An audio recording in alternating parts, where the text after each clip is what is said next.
Raising the Bets is brought to you by the Star Quest Production Network and is made possible by our many generous patrons. If you'd like to support the podcast, please visit sqpn.com/give.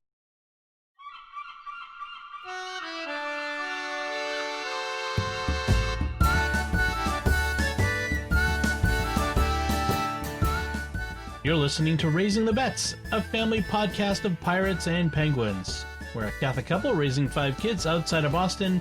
Join us as we share the joys and challenges of marriage, homeschool, and our adventures near and far as we make sense of the world and experience the best parts of our culture. I'm Don Bettinelli. And I'm Melanie Bettinelli. So, ready or not, here we come. That's what Melanie said just as before I started. Yeah. Did we mention about the mildew problem, the mold? I don't know. So, our house has had occasionally in different places even problems with mildew or mold growing, and we've dealt with it as it came up.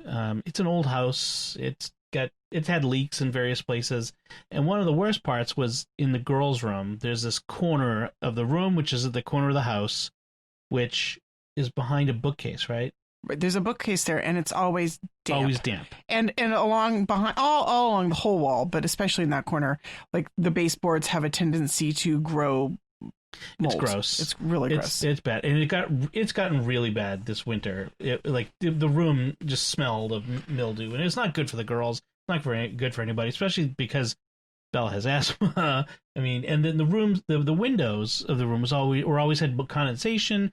And whenever we cook, like if we make pasta or soup or something, all the windows of the house would be just covered in wet. And so the windowsill in the living room where we tend to kind of leave piles of books for homeschooling tends to get damp, and like the book starts to get wet and mildew. And yuck. It's been a problem. And so for a long time I thought that the problem in the girls' room was there's a leak in the eave on the outside, which seemed like a huge thing to deal with, and so I hadn't dealt with it yet, and was going to wait for the spring. But for whatever reason, we decided, well, let's try a dehumidifier. Well, because I went on Facebook and said I'm really, really distressed, and several friends said, "Hey, have you tried a dehumidifier?" Right, and finally I said, let's try it. I went online. I went to the Wirecutter, where I always go. That's the new Consumer Reports, the Wirecutter. I looked up their recommendation, and I grabbed their recommendation for not the top one, because the top one's like a basement one with hoses and pumps and stuff like that. We don't need that in the girls' room. But I grabbed the recommendation. Finally came this week and set it up, and so the first night was a problem because it was so. I forgot is while it's dehumidifying, it's running at high speed, especially in the beginning as it's trying to get all the moisture out, and it's pumping out heat. It was a little heat pump. And the girls' room in the winter tends to be the warmest room. It's where most of the heat comes. We have forced hot air, so the heat comes to their room first. And so poor Bella in the morning was crying because she couldn't sleep with all the heat. It was too warm. Mm-hmm. Poor thing. But it pulled so much moisture out of the air. It was like 80% humidity in there when we started. Like the thermostat in the hall, what you said? What was it? It said like 60-something%. 60, which is still it's not huge, but it's still relatively high. So we put it in there, and so it starts at like high speed for the first day, and then after a few days you're supposed to lower. But it made a huge difference. Within 24 hours, it was a very different room. And it filled up this big thing of water, the big reservoir, which I had to dump within 24 hours. And then I dumped another one the next day. Like, it was a lot of water. And, like, we've been cooking and stuff, and the girls have been saying there's no condensation. There's no condensation on their walls, on the windows. And we're even noticing in other parts of the house where there's no condensation. Right, I've noticed that, like, usually when we boil water or take a shower, like, the windows start to fog up. All over the house. Yeah. And I've noticed a lot less. And even like in the bathroom, like when someone takes a shower, the window will fog up sort of immediately, but then within like half an hour, it's dry again. Now, yeah. But whereas before it would be all day. Yeah, and we'd run the vent in the bathroom trying to vent it out, but wouldn't do it. The fan was just not enough. Yeah. So, gosh, it's one of those situations where I wish we'd done it so far long ago. Just we'd done it before, but it's really nice. Yeah. I feel like the whole house feels just less damp and unpleasant. Yes, totally. It is much less of a smell. Now we still gotta take the stuff out of the corner, take the bookcase off the wall, and paint it with Kills. We need to now that it's dry, and we can be sure that it's going to like stay dry. Right, because we've painted it before with the Kills. That's the primer you put down that you put over anything moldy or anything that it's what a antibacterial, anti-mildew sort of paint. But we've done that once before, and it didn't stop it because it kept getting mildewy. It kept getting damp again. It slowed it down, but didn't stop it. You had to dry it out. So I think we're in a good place with it. So one of the fun things is I told the girls was it's not a dehumidifier, it's a moisture evaporator, like from Star Wars on Tatooine. Luke had to go fix. Because Luke's aunt and uncle run a moisture farm. Right. It works on the same principle. It pulls moisture out of the air so that they can give it to their plants, right? So I told them it's a moisture evaporator, and they're now moisture farmers, and they like that. I think that was very popular among them. So dehumidifier, yay! It's the small things in life that really you're a grown up. You're old when you get really excited about things like dehumidifiers. Dehumidifier. I know. But it's true. It's funny because a lot of people in the winter they put out humidifiers because the heating system makes the house so dry. Well, and in fact, in the past, when we've had children with asthma problems and I've taken them to the pediatrician or talked to the pharmacist, they've said, you should try running a humidifier in their room. And I kind of look at them in horror. I'm like, no, you don't understand. Our windowsills are growing black mildew stuff. I don't want to add more moisture to the air. So I think this will actually be a significant improvement. Yes, I think so. I'm very pleased with it. So there's that. Another thing I wanted to mention was this week, COVID came closer to home. Not in our home, thank God, and knock on wood, nobody in our family, in our immediate family in our house, but members of my extended family, fairly close, have come down with it. And it's concerning, of course. I mean, not just because they have it, and at least one of them has other conditions that could make it even more dangerous, but also because of my mom, who's 82, and my dad, who's 88, who have been around with or live with, people. And so it's very concerning. So if you say your prayers, but if you say prayers for them, and there's so many people who need. I was just seeing Greg Willits from he's a friend from one of the founders of SQPN, who had just mentioned online in public that he'd been suffering with it for a few weeks, and Father Roderick, one of the other co-founders of SQPN, he'd had it in the fall. It's really, this surge is really getting a lot of people, so just concerning. And we're trying our best to stay safe. I know people who are being more strict than we are, and people who are being less strict, but we're kind of in the middle. So yeah. Anyway, just thought I'd mention. The other thing that we did this, speaking of things that are less strict, we're still doing scouts, and we had the girls had a scout merit badge night. So Ben and his scout troop is going to earn the plumbing merit badge, which I think is awesome. Plumbing is awesome. He's going to be able to fix all of our sink problems. Yes. Well, you know what? Hey, maybe he'll find it interesting and want to maybe investigate becoming a plumber by trade. That is a great profession. You can make a lot of money with a plumber. Yeah. Well, yeah. You talk to plumbers, they cannot find apprentices. They can't get young people, young guys or girls, young women to go into the profession. And it's like a ton of money in it. They're turning down jobs because they can't do enough of it. There aren't enough plumbers. So I would love it if he did that. But the other thing that the girls troop is doing, one of the required merit badges to get Eagle Scout is cooking, and so they're doing their cooking merit badge. And Ben asked if he could do it along with them. So he went to their troop meeting this week, and that was kind of fun. I'm a merit badge counselor for cooking, and they were learning about food safety, food, how to read food labels and nutrition, but they also have to cook, obviously. And this time they made pancakes. Now, let's be clear, they didn't make pancakes like my recipe. They made pancakes out of a mix. Here's some pancake mix, here's some water, and I don't know, maybe some milk or an egg or something like that, at most. But they get it baby steps. So they all of the scouts each made a couple pancakes, and they did it themselves. They mix it up, they put it on the griddle, they flip it. Ben had a little trouble on the flip. His kind of like went blah, like it was a little deformed, but the second one was much better. And then they got to eat their pancakes at the end. So that was I'm very enthusiastic about them learning the cooking merit badge. And in fact, Ben, I was inspired to do. We haven't been able to have pancakes after Mass because of the new Mass schedule for a long time. So I said, let's do pancakes for dinner. So we had pancakes for dinner the other night, and Ben wanted to help, and he did. He did a lot of the work.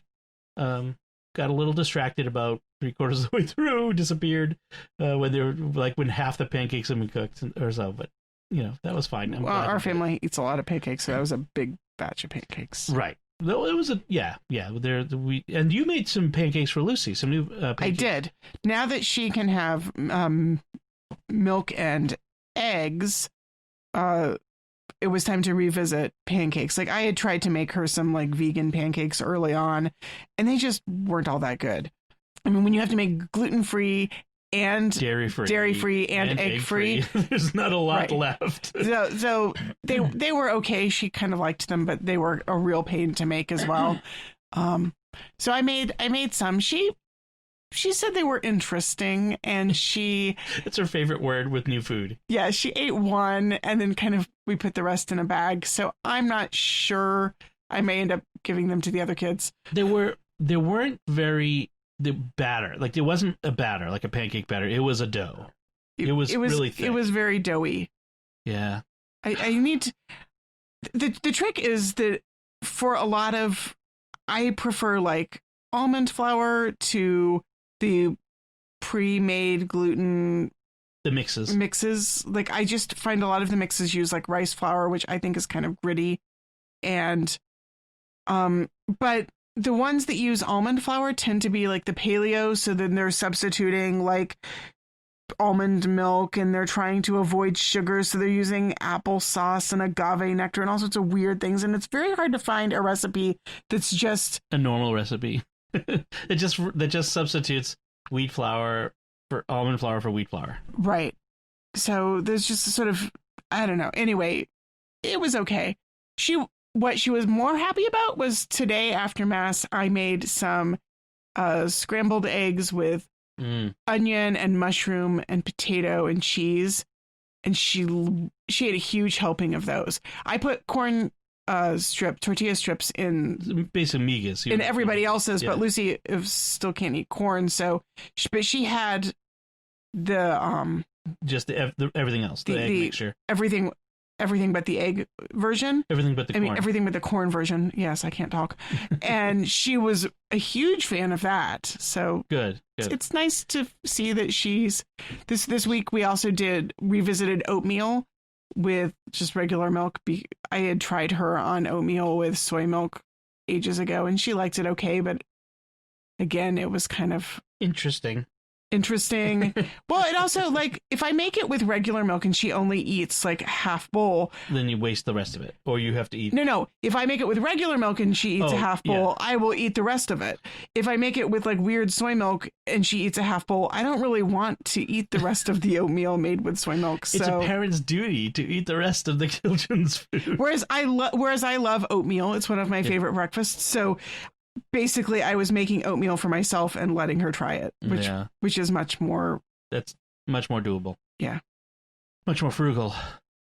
Okay, so let's talk about some other food that we've been making this week. We made an interesting curry this week. This curry was I I thought, like something I would expect to order at a restaurant. I was really pleased with the way it came out. Yes, it was a coconut shrimp curry.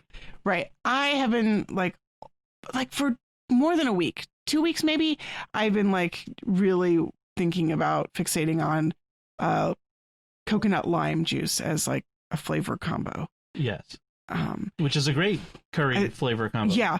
And I was thinking kind of soup, but then we had the shrimp and you suggested curry, and it just sort of like all came together as a coconut curry. Right. It started as with the shrimp. Like, what do we get in the freezer? And as I've said before, if shrimp is on sale, I'm gonna you'll buy it. Right. And it's been on sale because after the holidays. So then we had some in the freezer, and so it was. What do we want to do? Well, at first I was thinking like coconut shrimp, like popcorn shrimp, like fried. But it was way too late in the evening to try to do that. Yeah. Right. It was pre-cooked shrimp. Yeah. You can't do coconut. You can't do a breading on a pre-cooked shrimp. Yeah. You can't deep fry it. Yeah. It would overcook it. We'll come back to that at some other point. But I want to try coconut shrimp though. Yes. Oh yeah. I looked at some of the recipes and they looked pretty good. Although some of them use sweetened coconut, and it just seems wrong to me. Why? No, unsweetened coconut flakes. Okay. No, because you want it to have that sort of sweet quality to it. Okay. Well, we'll talk about it. Although maybe unsweetened coconut and honey. Anyway, sorry. But what we made. Sorry, it's the cooking thing in the head, and I want to start. I want to start planning out a recipe. So the coconut shrimp curry. Yeah. So it was really good. So we had the shrimp. It was pre-cooked shrimp. Really. So that makes it really easy. We had mushrooms. One of the things I've decided with putting mushrooms into soups and to curries and things is I realized slices are too small. I like the meatiness of quarter, or if they're really big, kind of into chunks. But chunked mushrooms in a curry or in a stew or a soup, as opposed to sliced. It seems like a fine distinction, I know. That seems really kind of finicky to me, but if you prefer it that way, I don't have a strong preference either way. I like a mushroom with some bite, some heft. Okay, so sorry, I'm very finicky with that. So what else was in it? So we had carrots and bell peppers, some red bell peppers and onions and the fun ingredient was we had half a head of Napa cabbage, which I would not normally put in a curry, but it worked. Yes. I really, really liked it. We had the other half of the Napa cabbage was in a stir fry we did. Which was okay. It was okay. But the sauce kind of needed some oomph that it didn't have. Right. But as far as the cabbage worked really well. I think I really am liking Napa cabbage. My new favorite ingredient is Napa cabbage. I'm like, buy some more of that. I want to try some more things. Yes. So we had that in it, and then of course there's there was tomato, garlic and ginger. Yeah, we used some of the fire roasted tomatoes. Yeah, canned fire roasted tomato. It wasn't super tomatoey, but it had some tomato in it, which I liked. Obviously the lemon juice. And then for the curry powder, all right, so I'm going to mention this. We have a sponsor for Jimmy Akin's Mysterious World, Colchester Curry House, okay? And this is not a paid sponsor for this episode. I'm not saying this because he's a sponsor, but I ordered some curry powder from him, curry spices, the mixes from him to try them out when he wanted to be a sponsor. And so and we're really grateful for him sponsoring. And if you want to support a Catholic curry house, this guy from India who's selling his mom's curry spice mixes, this was really good. It was really, really good. Now, it was also pretty hot on the hot scale. Especially for the kids. It was Anthony and Sophie, who like hot foods, were okay. Gobbled it down. Lucy said it was too hot for her, and she'll usually eat one of my curries where I've held back on the heat a little bit. When it's bland. I always add more spice to mine. Well, and Bella and Ben never eat curry. Yeah. They had mac and cheese. They had mac and cheese, right. That's just a given. But it was it wasn't. I didn't think it was especially spicy, but they're very sensitive to it. So if you're someone who is afraid of spiciness, I wouldn't worry about it too much. It had a little bit of a kick, but not like wow, that's my mouth is burning sort of thing. I thought my mouth was kind of burning. Okay. You're not the best judge of this. I suppose I guess I've been desensitized.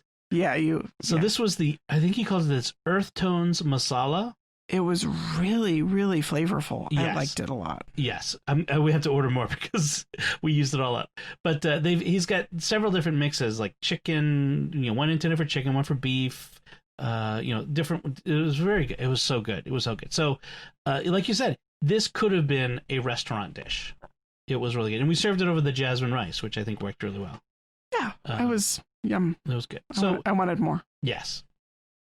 Yeah, we'll have to make it again. So the other thing cooking related thing this week was we've decided that our faithful old Dutch oven had seen its best days. Old Orange, sadly. Orange. So I'll tell you a little about this. This Dutch oven was 15 years old. It's a Dutch oven, as in it's cast iron, an enameled Dutch oven, right? Yeah. It's orange, and it's orange because it's Mario Batali branded.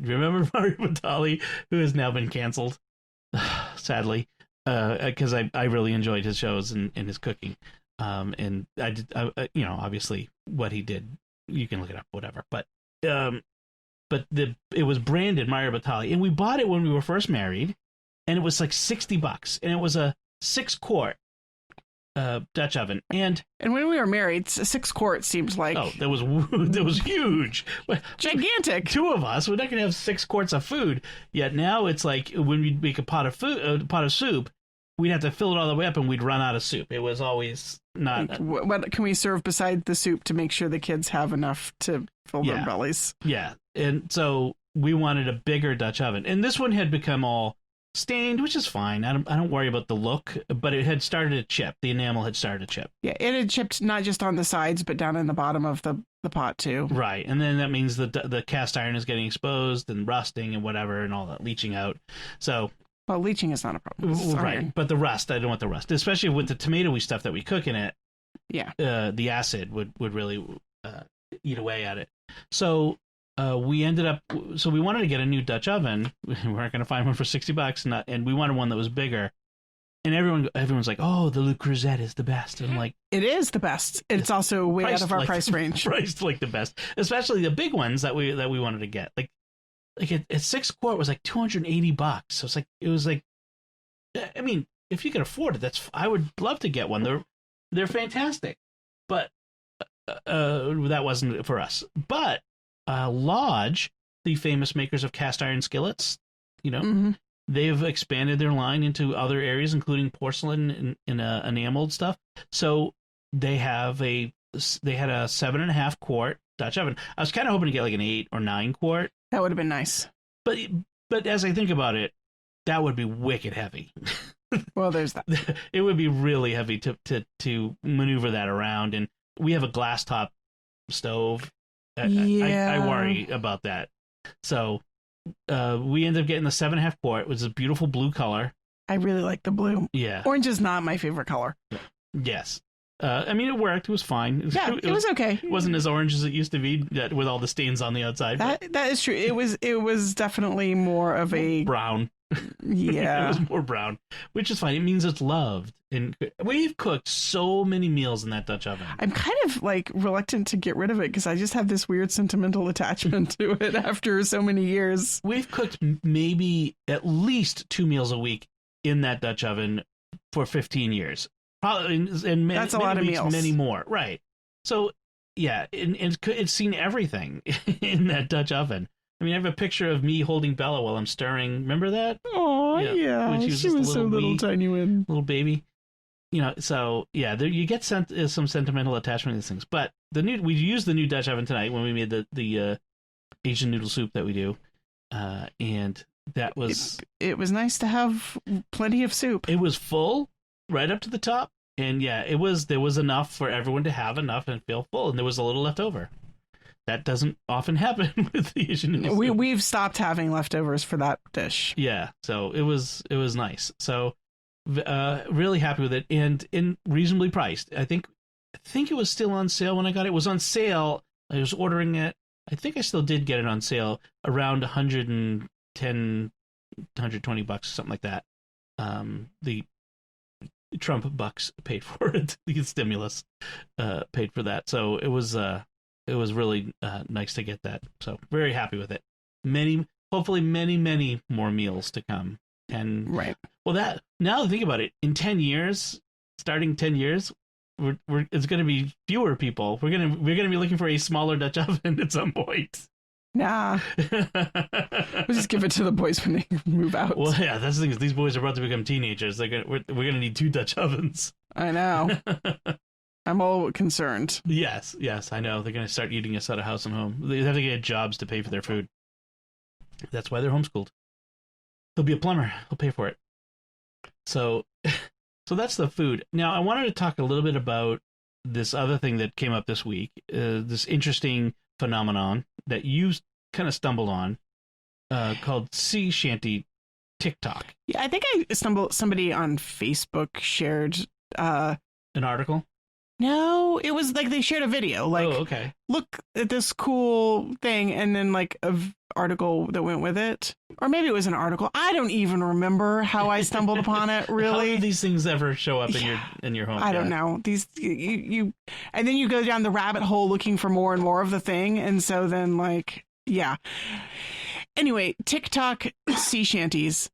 I love sea shanties. We play sea shanties. We sing them while we're like eating dinner or cleaning up after dinner. Whenever we have roast beef, we sing roast beef will thing. Yes, that's pretty much the soundtrack. If we're having roast beef, that the sea shanties are sort of the de rigueur dinner time soundtrack.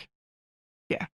Anyway, the fun thing was that this introduced me to a sea shanty I hadn't heard before, the Wellerman, which evidently has gone viral on TikTok, where TikTok has this feature. I've never used TikTok, so I am just describing what I've like seen. But it has a feature that lets you do a duet, like you play somebody else's video and then sing along. Right. Right. So evidently you can layer that then, and then you can play the one where the guy's singing along and then you singing along too, and then somebody else can take that and sing along with that. And they two little friends, and they two friends, and so on and so on. And so you get these like beautiful layered sounds where you have a whole group of people singing the sea shanty, and it's so it apparently started with a Scotsman, right? This Scottish musician. That's where people have detected the origin of this, at least the Wellerman. In this video you're seeing, the Scotsman was first, and then there was this other guy with a basso profundo. Oh my gosh, he has such a deep bass. And then all these other people come in, and then there's a woman with a violin at one point, and yeah. So we started watching them, and then we, of course, like went to iTunes and found a bunch of the various sea shanties. And then that led us down a whole rabbit hole of, I actually found an article that suggested that the Jewish traditional singing, Niganim. Yeah, Niganim. Yeah. Could be the next, like they were proposing this as the next TikTok phenomenon. It hasn't happened yet, but they kind of want it to. But what I really liked was several articles that I read that were talking about sort of why this phenomenon might have occurred, and kind of thinking about like the nature of sea shanty as a communal singing, especially for people who aren't very good at singing. Right. I mean, they were work songs for sailors, and you know, to keep a beat while they're hauling up sails or turning the capstan or whatever the sailors are doing. Doing sailory things. Right? So they're work songs, which means you've got one person singing the verses, and then everybody chimes in on the chorus, and the chorus is where you're actually like hauling on the ropes. And they're really easy to pick up. You listen to a sea shanty once, and you're, by the end of the first time you're listening to it, you're singing along on the chorus. It doesn't take a lot to learn how to sing them. Right. Which is fun. Yes. And which is why all the kids can sing along. And they're fun to sing to. They're so fun. And we had the kids like working and like doing like work parties, cleaning up the house, singing sea shanties. So I distracted you. So the reason why it was big now is, well, partly we're all really longing for connection. People on lockdown, quarantine, staying home, working from home. We're all kind of low on connection, and there's something really visceral about singing together. I mean, singing in church, singing for work songs.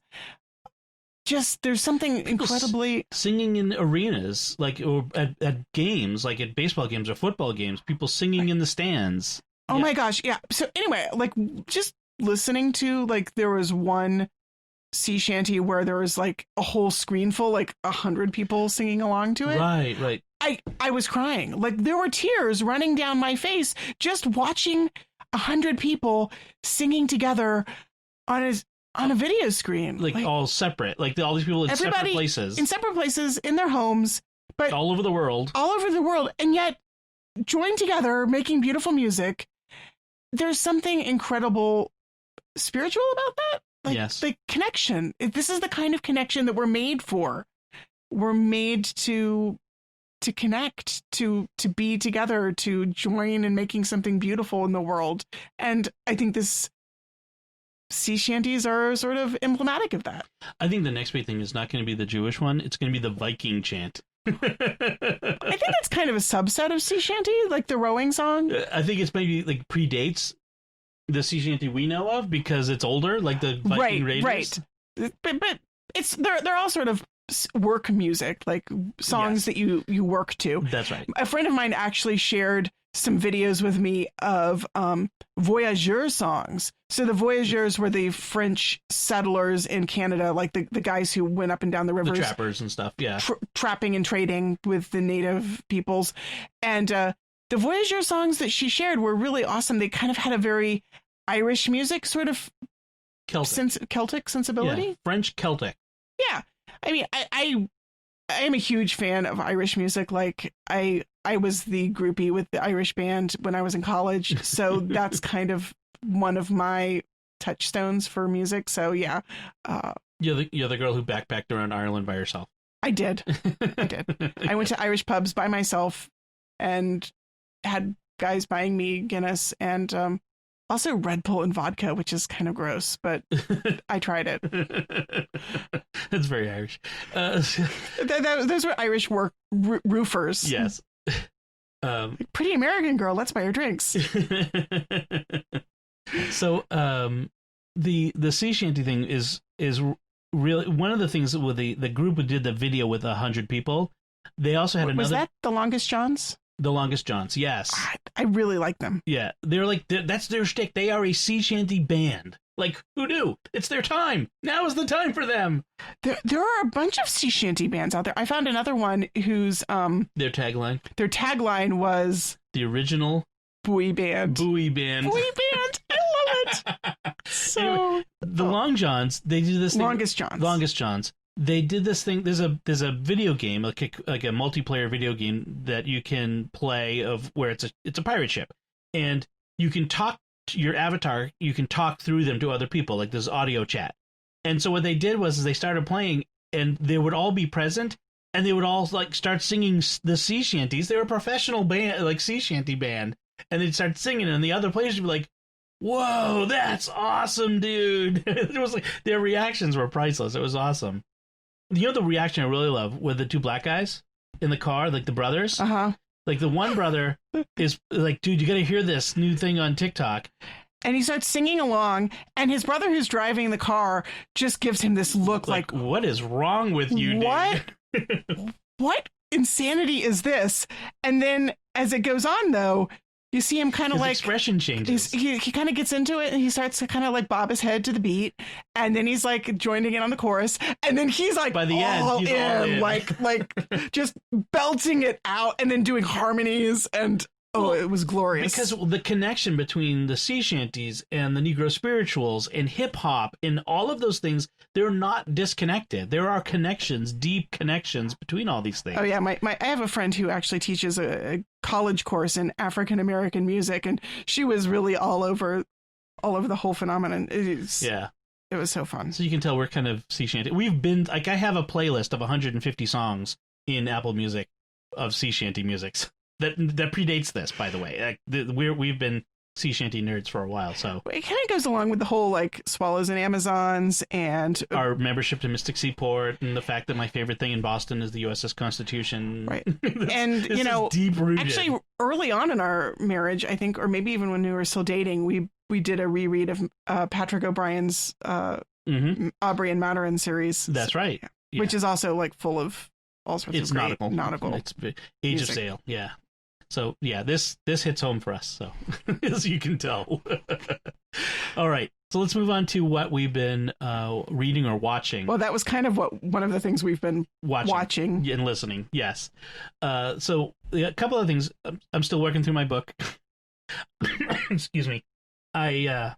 Which book is this again? This is the Rhythm of War in the Stormlight Archive by Brandon Sanderson. And his books they're long. They're good, but they're long. And I always kind of save them for this time of year, like from the end of December to January, for my Goodreads challenge, so it doesn't set me back too far, so I can start it after I've completed my Goodreads challenge in the previous year.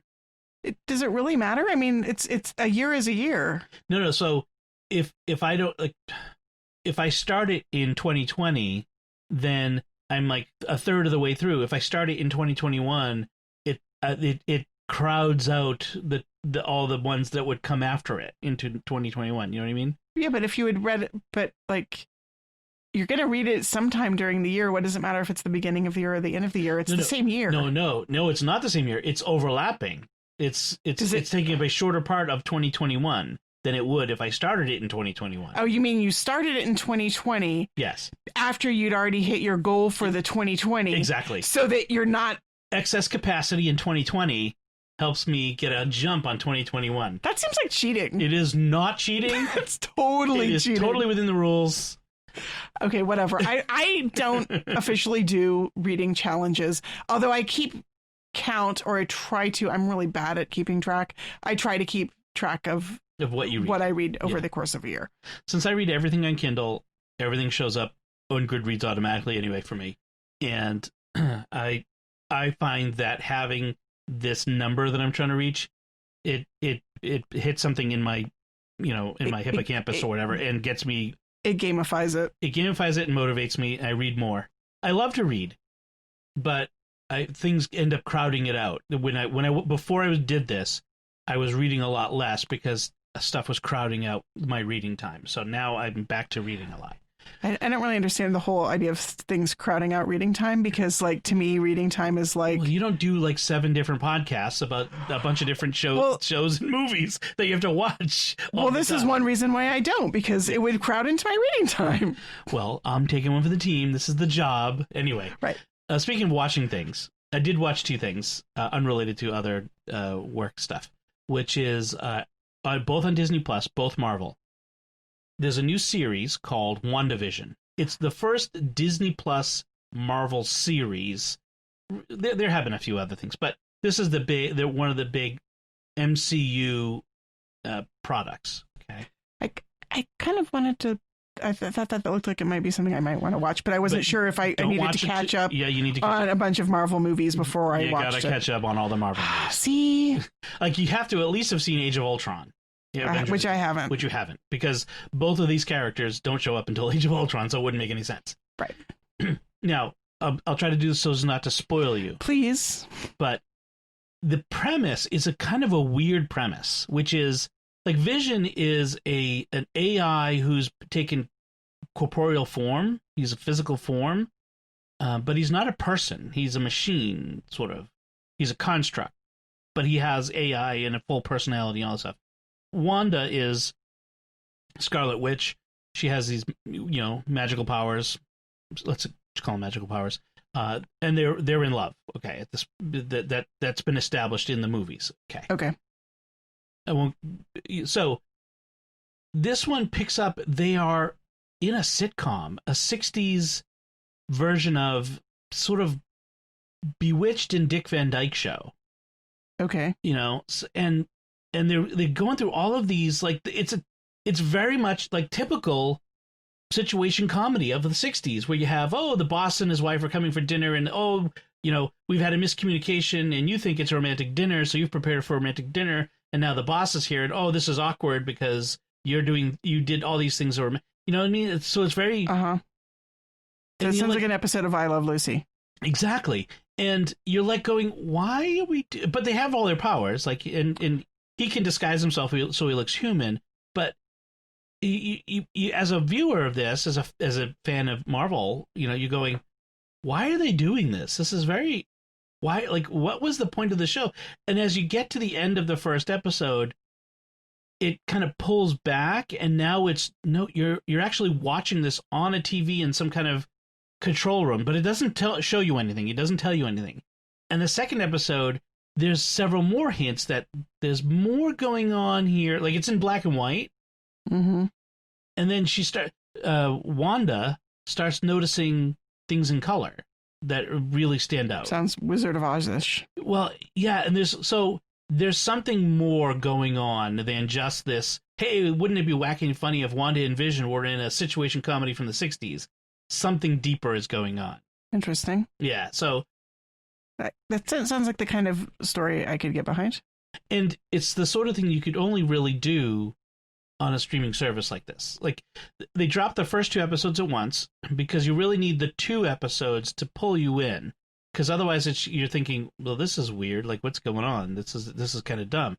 But no, there's more. So it pulls you in. But only 2 episodes, so like you have to wait for the next. Yes, Disney is doing like they do a Mandalorian, which is week by week. I see. The other thing I watched, not nearly as good. What was that? All right, so there have been 2 Fantastic Four movies. There was the 2005 Fantastic Four, okay, with Chris Evans, Jessica Alba, the guy who was Horatio Hornblower.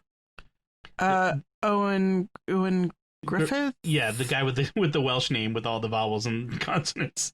Yeah, and Michael Chiklis as the Thing. Okay. Ben Grimm. Okay, that was a good movie. 2005. They remade the movie in 2015 with a new cast. Kate Mara plays Sue Storm, and the only other actor you probably recognize is there was a guy from Turn. Remember the Revolutionary War series Turn? And that was a long time ago. Abraham Woodhull, he was the spy, the guy who was the farmer who became the spy. So the actor who played that was Ben Grimm. And then Michael B. Jordan from Black Panther. He was Killmonger. He plays Human Torch. Okay. So they remade it, and I was kind of like, why did they remake this? It's just 10 years. And I think maybe they remade it because they wanted to make Fantastic Four part of the whole MCU. So they were rebooting it in order to sort of incorporate it and do more with the characters and stuff? Well, also because they have a problem, because Chris Evans was the Human Torch in 2005, but now he's Captain America. That could be a problem, right? No, you could just recast it. They could have just recast it. Right. But they probably also didn't have Jessica Alba and Ewan Griffith and Ben Chiklis under contract to do movies either. Although, if they're smart, they'd want to be in the MCU, but who knows? Maybe they're busy. Maybe they're busy. So they remade it, and it was bad. So the movie is about an hour and 45 minutes. And I knew going into it that it wouldn't be that good, but I heard people talk about it. But it's an hour and 45 minutes. They don't get their superpowers for 45 minutes. Wow. It was way too long. There was way too much buildup, way too much, oh my gosh. And then once they get the superpowers, they don't really do much with it. There's one event really associated with it, the baddie that they have to battle, but that's about it. There's no exploration of the thing, of the superpowers like that you usually have. They just kind of drop the whole middle part of every superhero origin movie. Like there's always this big part of a superhero origin movie where you have to explore your powers. Right. You got to figure out what can I do? What does this mean for me? Both the emotional and the sort of just practical, what can I do? Can I walk on walls? Can I fly? Can I see through things? Right. And maybe they thought, well, that's been done in every other superhero movie. We're not going to do that in this one. We're going to do something different. But I think there's an emotional need for that. There is. There's a reason that's a part of superhero origin movies. That you need to have this moment where the hero discovers the call to the quest. Superhero movies are bigger than just superhero movies. They're connected to the huge human story of the hero's call to the quest. Right. That's part of gosh, like any like Disney animated movie, even there's like there's the song, like there's always a song, the call. Exactly. The sea, it calls me. Right. I want to be up where the people are. Right. Exactly. There must be something more than this provincial life. Right. Right. Like the call. You got to have it. Now there is a bit of a like, oh, I want to, what do you want to do with your life? You just want to be famous? No, I want to make a difference in the world. And that was about it. Like, okay. It's nice. So, nice to hear. And then it was, evil corporate jerks who'd get their comeuppance and, but it wasn't like, and there's even like the initial internal conflict between the team is sort of like, oh, how could you do this to me? Oh, I'm sorry. All right. And it's like, well, okay, I guess we're over that. I mean, on a human level, it's kind of nice when people can like apologize and make up, but I suppose that doesn't really drive a story very well. They didn't really make up. It just kind of moved on. Oh. Yeah, I know, it was really bad. Okay, but we're really going to take care of this first. Okay, we'll put a pin in that, come back to it? Sure. Never came back to it. Like, everything's all better now. Like, suddenly something happened off screen or something. I don't know.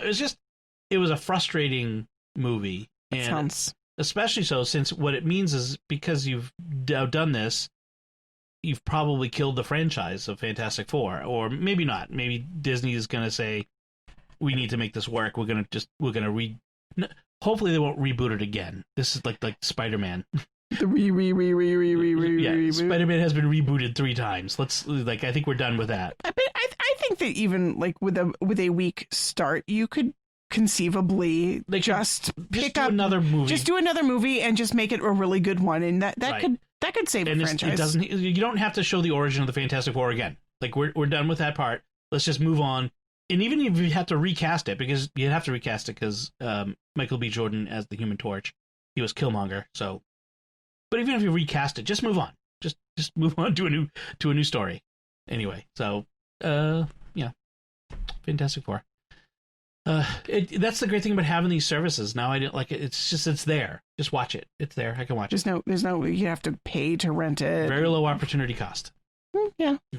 So did you have anything else you want to talk about in this section? Let's see. I haven't talked about anything really. I know. Well, that came up actually as we were preparing. It's like, what have you watched or read? Well, I am 50% of the way through a novel called Laurus, and I cannot remember the. It's by a Russian novelist. It's a contemporary Russian novel, but it's a historical novel, so written within the past few years. But about history, Russian history. But it's set in medieval Russia, and I really, really, really like it. What's it called? Laurus, Laurus. Okay. And it moves very slowly at first. Like the first quarter of the book, I felt like was just kind of like I had a recommendation from a friend whose literary tastes I really trust, and so I was going to push through it. But it kind of felt like the first quarter of the Brothers Karamazov, which just moves really slowly. Russian books. It's Russian. They do not go fast. It actually feels a lot like Dostoevsky, but if Dostoevsky was a modern novelist as opposed to a 19th century novelist. Yep. Because it's got this great Russian sensibility, including the spiritual sensibility, because it's set in the Middle Ages.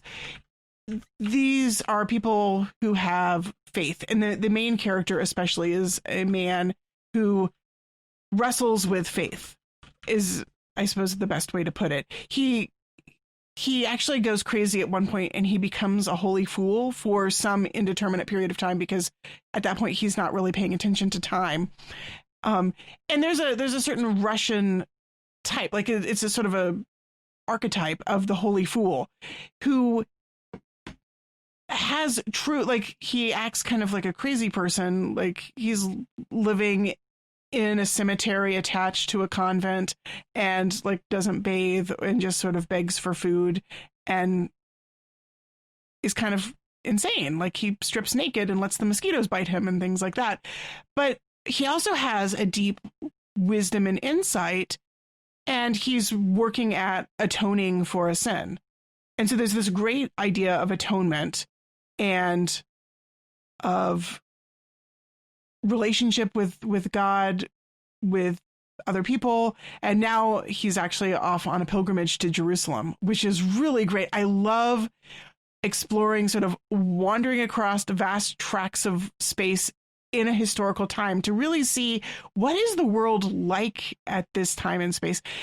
Because it's a modern novel, we also have like these awareness that time is kind of fluid and it's not fixed, and that we experience time because of our human limitations. But of course, to God, all time is eternally present. And so the characters have these moments where they kind of slip through time, and the narrator himself likes to pop in and out of the story with like these totally anachronistic details. At one point, our main character is wandering through the woods and something is described as being like yellow or green, like plastic bottles. Right. And it both kind of throws you out of it, the story, and yet at the same time, it's thematically appropriate because it really is about this awareness of the importance of time, our relationship with time and the eternal. I don't know where the novel is going at all, but I'm really enjoying the ride. You wrote halfway through, just like I'm halfway through my book. Yeah. I'll probably finish mine before you finish yours. You will though. finish yours before you finish mine. Yes, I know that's a given. All right, let's move on to talk about this week's mass readings, because as we talk about this, it's the second Sunday in Ordinary Time, and the first reading was that famous one about Samuel when he was 12 in the temple and sleeping. Well, the father kept saying he was probably about 12 years old. I thought I was awake during the homily, but I don't remember anything about him being 12. Okay. Yeah, he kind of said a few times that he was a young man, probably in that age range. He was, so let's say 10 to 12, somewhere around there. And he was sleeping, and hears him being called, and runs to Eli and says, you called me, I came. And Eli's like, I didn't call you, go back to sleep. And several times, and then says, next time say, here I am, Lord, your servant is listening. This has always been one of my favorite readings. I don't even know why. I really like it. Well, the funny thing is as a parent, I identify with Eli in this one. Like, Daddy, what? Go back to bed. Why are you waking me up? I did not call you. I promise you I did not call you. I heard you. You called me. Didn't call you. I'm sleeping. I don't want you in here. Go back to bed. Okay. So what jumped out at me as I was reading this last night was a couple of things. One, that he is sleeping in the temple of the Lord where the Ark of God was. That's the first verse. Right. And I really, that sense of he's sleeping in God's presence, like near God. And my mental image is like, there's the Ark and there is his, I know he's not like literally sleeping in the same room as the Ark. In the Holy of Holies. No. And yet at the sense, that's how the scene is being set for us, is to think of Samuel sleeping and to think of the Ark of the Lord. God is present to him. And yet when God calls him, he does not recognize God's voice. Right. His first thought is, it must be Eli calling me, not that God, who is present here in the Ark, is calling me. Right. So, and in fact, it kind of says, where he was not familiar with God. In another translation I was looking at, it said he had no knowledge of God. And yet he's been living in the temple since the age he was weaned when his mother brought him, and yet he has no knowledge of God. Because the Lord had not revealed anything to him yet. Remember, this is the time before baptism. So at baptism, we receive the gift of the Holy Spirit. The Holy Spirit dwells within us, like the Spirit dwelling in the Holy of Holies, in the Shekinah glory, in that space. The ancient Jewish understanding was that the Holy Spirit in the temple dwelled in that space where the four wingtips of the angels on the top of the ark came together. Man, that always gives me like shivers. Right. Like thinking about that like spot. That's God's throne, is like that space. Little space right in between, which is tiny, and yet God lives there. But again, that kind of like God is the God of like small things. He's the still small voice that speaks to Elijah. He's like small. He's not in the rocks crashing or the He's the still quiet voice. Right. And so Samuel had not yet received the indwelling of the Holy Spirit. When he would be anointed as a prophet, then then he would have that indwelling, but he had not yet received that until this point. Right. There's also this great moment where then he goes back to sleep. And in this translation, the one we heard at Mass, it says the Lord came and revealed his presence. But I was looking at a different translation last night, and I'm afraid I can't tell you what translation it was. But the translation I was reading said the Lord stood by him. And it was this great, like, almost visual image. Like, standing is something that we do who are embodied. Like, it's a very physical presence. And the idea of the Lord coming and he's really present there to Samuel suddenly. Like, even though he's in the temple with the ark, suddenly now God is present and reveals his presence to him. He's God who is with him, which is really Emmanuel, right? God is with us. God with us, right. So now suddenly this is God who is with him, who is revealing his presence to him. Right. And calls him 3 times, by the way, 3, which is, the numbers are always significant. Right. And calls him, and Eli finally figures it out. He finally clears the cobwebs from his brain. He wakes up enough to understand, okay. It's God. Yes, go to sleep. He understood the Lord was calling the youth, so go to sleep. If you're called, reply, speak, Lord, for your servant is listening. And then he's called. He grew up, and the Lord was with him, not permitting any word of his to be without effect. And it's interesting here, he just says, speak, for your servant is listening, but we don't hear what God says to him. Right. There's nothing. It's just, and then Samuel grew up. Like, it's almost anticlimactic. There's this big moment. Okay, I've responded to you. What next? Whatever it was between God and Samuel, and the message wasn't for us. Right. It was a personal call. It wasn't what's important to, no, but it was both a personal call and a but what's important call. But what's important is that he was called, not what's important is that he grew up and became a prophet. Right. But what's important for us to know, but the rest of it is for him and between him and the Lord. And that pairs with the gospel, which is Jesus calling Peter and John, or Peter and Simon. Peter, Andrew, the brother of Simon Peter. Yes. Well, it says that there are 2 disciples of John, and it doesn't really actually name the other guy. It's Does John. it? It's understood to be John. So it's John and Andrew, John the evangelist. John the evangelist? So this is the Gospel of John. And so John the Baptist was standing with 2 of his disciples, Andrew and John the evangelist. That's understood. And then Andrew goes and gets Peter. Right, because often John will speak of himself in the third person and not name himself. Right, he does that a lot. The disciple that Jesus loved. Yeah. It's sort of a humility thing. Yeah. And Jesus and the disciple he loved. Wait. Yeah. Yeah. Anyway, behold the Lamb of God, which is, Father talked a little bit about the significance of declaring the Lamb of God. The Lamb of God was the sacrifice in the temple. And the idea of the son who substituted for the son that God didn't demand, Isaac. Abraham and Isaac, yes. Although that was a ram that got caught in the bushes. But similar. Sheep. Close enough. Sheep, ram. Yes, a sacrificial animal. Yes. God will provide the sacrifice, is what Abraham tells Isaac. I like this interesting moment is they say to Jesus, Rabbi, teacher, where are you staying? And Jesus says, come and you will see. And it's a very prosaic sort of thing, but it's come and you will see. Is he answering their question about where are you staying? Or this is the call. Come with me, follow me, and you will see. Your eyes will be opened. You will have understanding. Well, also, where is he staying? Where he wants to stay is sort of like with Samuel. He wants to stay with them.